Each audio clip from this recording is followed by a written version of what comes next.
ओम नारायण नारायण नारायण नारायण। सब मित्रों को राम राम। सबका स्वागत है दोस्तों, कैसे हैं आप सब। दोस्तों कल 25 जनवरी को अजय देवगन और आर माधवन अभिनीत शैतान फिल्म के 1 मिनट और 31 सेकंड के टीजर को यूट्यूब पर रिलीज किया गया। जियो स्टूडियोज यूट्यूब चैनल पर यह टीजर रिलीज हुआ है। जियो स्टूडियोज, अजय देवगन फिल्म्स और पेनोरामा स्टूडियोज, इनके द्वारा इस फिल्म को प्रोड्यूस किया गया है। और IMDb पर अगर हम देखें तो विकास बहल का भी नाम प्रोड्यूसर्स में सबसे ऊपर हमें देखने को मिलता है। वैसे आप सब मित्रों को तो पता चले गया होगा, गुजराती फिल्म वश का ये ऑफिशियल हिंदी रीमेक है। और ये काफ़ी लंबे समय से हमें बात पता भी थी कि अजय देवगन गुजराती फिल्म वश का रीमेक बनाने जा रहे हैं। काफ़ी लंबे समय से न्यूज़ में ये बात आ भी रही थी। पिछले वर्ष वश रिलीज़ हुई थी। थिएटर में मैं इसे देख नहीं पाया था, हमारे यहाँ पर तो लगी नहीं थी ऑब्वियसली। दूसरी जगह पर भी जहाँ पर मैं कभी कभार जाता हूँ तो वहाँ पर भी मैं जाकर देख नहीं पाया था। बाद में थिएटर से हटने के बाद किसी OTT प्लेटफॉर्म पर भी वश रिलीज़ हुई थी। जितना मुझे याद है शेमारो पर शायद रिलीज़ हुई थी, पक्का नहीं मुझे पता, पर किसी तो OTT प्लेटफॉर्म पर रिलीज़ हुई थी। वहाँ पर भी मैं देखने का सोच ही रहा था, तो कुछ ही दिनों के बाद में वहाँ से भी हट गई थी फिल्म। मतलब बॉलीवुड के द्वारा इसके ओरिजिनल फिल्म के राइट्स परचेस किए जाने के बाद में होंगे उनके कुछ टर्म्स कंडीशंस वगैरह की, राइट्स परचेस करने के बाद आप OTT पर नहीं रख सकते वगैरह, शायद उस कारण से वहाँ से हटा दिया गया होगा। जो भी है, अभी 8 मार्च को शैतान थिएटर में रिलीज़ होने वाली है। कल जब मैंने इसका टीज़र देखा तो सबसे पहली बात ऑब्वियसली मन में यही आती कि भाई मतलब कुछ बहुत ही इंटरेस्टिंग लग रहा है। और टीज़र से पता चल रहा है कि भाई फिल्म तो बढ़िया बनी हुई लग रही है, टेक्निकली एक्सट्रीमली वेल मेड ये फिल्म लग रही है। फिर मैं टीज़र देखता गया, आगे जा कर के मुझे दिखा डायरेक्टेड बाय विकास बहल। मतलब मुझे बड़ा आश्चर्य हुआ कि विकास बहल, मतलब अगर उनकी आप पिछला कुछ कंटेंट देखें तो लगातार एक के बाद बहुत ही घटिया, वाहियात, फ्लॉप, थर्ड क्लास और इवन वोक माइंडसेट वाला भी कंटेंट वो बनाते जा रहे हैं। परंतु फिर भी पता नहीं अजय देवगन उन्होंने विकास बहल को क्यों चुना इस फिल्म को डायरेक्ट करने के लिए, क्या ऐसा बड़ा रीज़न उन्हें दिख गया जो भी पता नहीं। मतलब आप थोड़ा सा देखेंगे ना विकास बहल की पिछली कुछ फिल्में, पिछली फिल्म थी विकास बहल की गणपत। मतलब अब उसके लिए तो शब्द ही नहीं मिलते यार, मतलब उसका कैसे वर्णन करूं। फिल्म के नाम पर एक बहुत बड़ा धब्बा थी वो फिल्म। गणपत के पहले अगर हम जाए तो गुड बाय, वो भी एक बहुत बड़ी बॉक्स ऑफिस डिजास्टर थी फिल्म। बाकी आप हमारा गुड बाय का रिव्यू देखना अधिक जानकारी के लिए।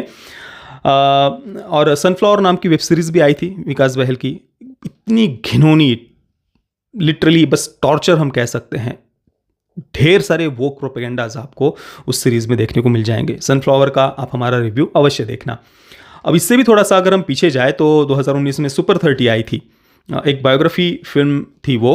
परंतु उसकी आड़ में विकास बहल ने बहुत सारे जो वामपंथी प्रोपेगेंडाज होते हैं हमारे इतिहास को लेकर, संस्कृति को लेकर, महाभारत को लेकर, वो उन्होंने बीच बीच में अलग अलग डायलॉग्स, सबप्लॉट, सीन्स के माध्यम से लोगों के दिमाग में डालने का प्रयास किया था। बाकी अधिक जानकारी के लिए आप हमारा सुपर 30 का रिव्यू देखना।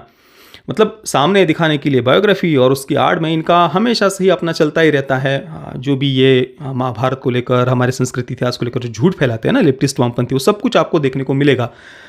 उससे भी अगर पीछे चले जाए तो 2015 में शानदार आई थी। शानदार मुझे पता नहीं, मैंने थिएटर में तो नहीं देखी थी, टीवी पर भी शायद तो कुछ एक आध दो सीन ही मैंने केवल देखे थे, फिल्म नहीं देखी। पर जितना मैंने सुना है फिल्म तो बहुत ही ज़्यादा खराब ही थी। मैंने देखी नहीं है, इस कारण से अपनी तरफ से तो मैं कुछ नहीं कह पाऊँगा।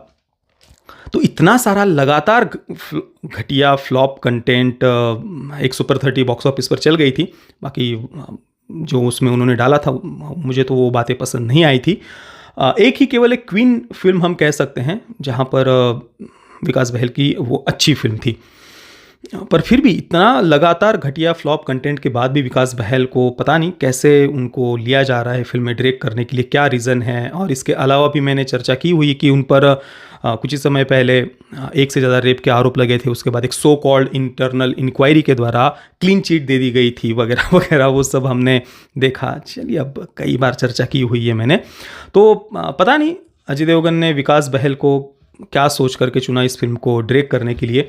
बाकी हाँ, ऑब्वियसली उनकी कुछ फिल्में टेक्निकली वेल मेड बनी हुई है, ऐसी बात नहीं है। इवन गुड बाय को भी अगर आप देखेंगे तो टेक्निकली वेल मेड बनी हुई फिल्म है। उन्होंने उसके आड़ में क्या दिखाया है वो एक अलग बात है, ठीक है। पर बाकी गणपत के बारे में थोड़ा सा मैं चर्चा करना चाहूँगा। आप देखिए, मतलब शैतान में डायरेक्शन देखिए विकास बहल का कितना बढ़िया दिख रहा है ना। आप सोच सकते हैं कि इसी डायरेक्टर ने गणपत जैसी फिल्म को डायरेक्ट किया होगा। लगता है आपको कि गलती से बन गई होगी विकास बहल से इतनी ज़्यादा खराब फिल्म गणपत जैसी? मुझे तो ऐसा नहीं लगता। हर एक के अपने अपने विचार हो सकते हैं, मुझे तो नहीं लगता। मुझे तो गणपत इंटेंशनली खराब बनाई गई फिल्म लगती है। और ऊपर से उसका जो बजट है, पता नहीं बड़े विचित्र 150 से 200 करोड़ बजट उसका बताया जा रहा है। अभी भी विकिपीडिया पर अगर हम देखें तो कुछ 250 करोड़ और 200 करोड़ बजट के आंकड़े हमें देखने को मिलते हैं। और फिल्म अगर आप देखेंगे तो जैसे कि मैंने कहा, एक बहुत ही बड़ा धब्बा फिल्म के नाम पर ही इतनी घटिया फिल्म, इतनी घटिया। 150 तो 200 250 तो छोड़िए, 10-15 करोड़ की भी वो फिल्म नहीं लगती। ग्रीन स्क्रीन के सामने थोड़ी बहुत उछल कूद, और ग्रीन स्क्रीन का भी यूज़ इतना ज़्यादा घटिया था, इतना घटिया था, वीएफएक्स इतने घटिया थे। इससे ज़्यादा बढ़िया तो कई सारे यूट्यूबर्स शॉर्ट फिल्म्स बना देते हैं।